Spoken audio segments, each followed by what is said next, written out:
পাকিস্তানের হাসপাতালে ভয়াবহ অগ্নিকাণ্ডের ঘটনা ঝলসে মৃত্যু হয়েছে অন্তত 15 জন সদ্যজাতের। হাসপাতালের চারতলায় আচমকায় আগুন লেগে ঘটেছে এই দুর্ঘটনা।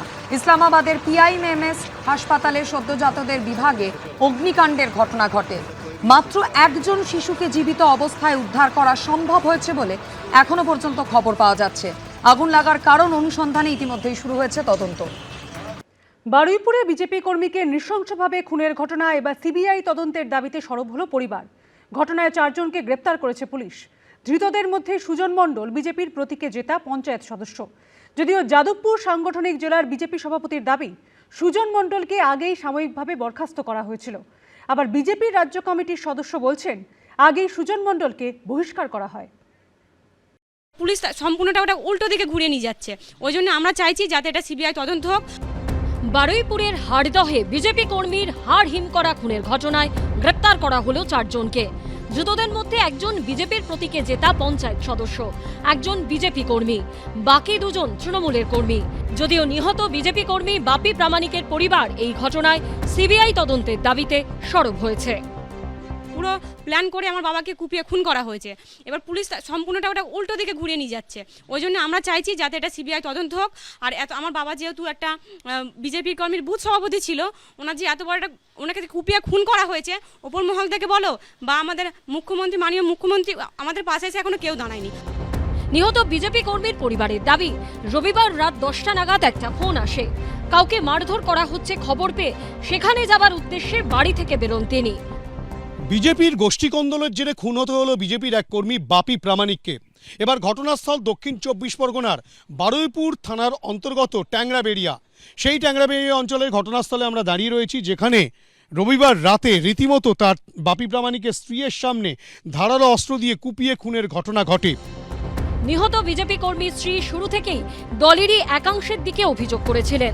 তৃণমূল কর্মীদের দলে নেবার প্রতিবাদ করাতেই এই পরিণতি বলে দাবি করেছিলেন তিনি। ওরা সুজন ছিল, সুজন তৃণমূলের সুজন ছিল, তৃণমূলের লোক ও শিবরা দল নেছে। এই নিয়ে একটু রাগারাগি হতো। আমাদের মামার বর বলে যে আমরা ওর জন্য আমরা ঘর ছাড়া হয়েছি, কেন তুই ওর নিচ্ছিস? ওরা এই তৃণমূলের লোকেরা কি এখন সব বিজেপিতে এসেছিল? হ্যাঁ হ্যাঁ, ও যে সুজন আছে তোর সঙ্গে যুক্ত।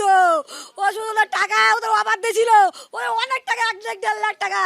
ওর বলেছিল তুই টাকা নিবো, বল আমি একটা টাকা নেবো না, একটা টাকা নেবো না। এর জন্যই কি খুন হতো? ঘটনায় 16 জনের বিরুদ্ধে এফআইআর করা হয়। সেখানে অন্যতম অভিযুক্ত হিসেবে নাম ছিল বিজেপির প্রতীকে জেতা পঞ্চায়েত সদস্য সুজন মণ্ডলের। এই প্রেক্ষাপটে সেই সুজন মণ্ডল, বিজেপি কর্মী কনক মণ্ডল, 2 তৃণমূল কর্মী কৃষ্ণ মণ্ডল ও অনিল নাইয়াকে গ্রেপ্তার করেছে পুলিশ।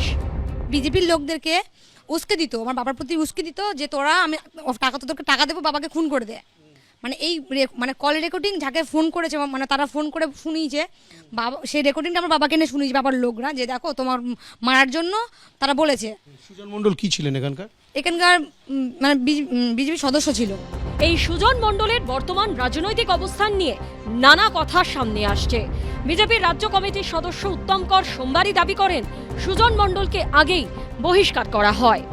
সুজন মণ্ডলকে অনেক আগে দল করে দিয়েছে, বহিষ্কার করে দিয়েছে সুজন মণ্ডল। অন্যদিকে যাদবপুর সাংগঠনিক জেলার বিজেপি সভাপতির দাবি, সুজন মণ্ডলকে সাময়িকভাবে বরখাস্ত করা হয়েছে। তবে তিনি এই ঘটনার সঙ্গে যুক্ত নন বলেও দাবি করেছেন মনোরঞ্জন জোয়ারদার। সুজন মণ্ডল গত 3 মাস ধরে বিজেপির কোনো কার্যক্রমের সঙ্গে নেই, কারণ তাকে দল থেকে শোকজ এবং সাময়িকভাবে বরখাস্ত করা হয়েছে।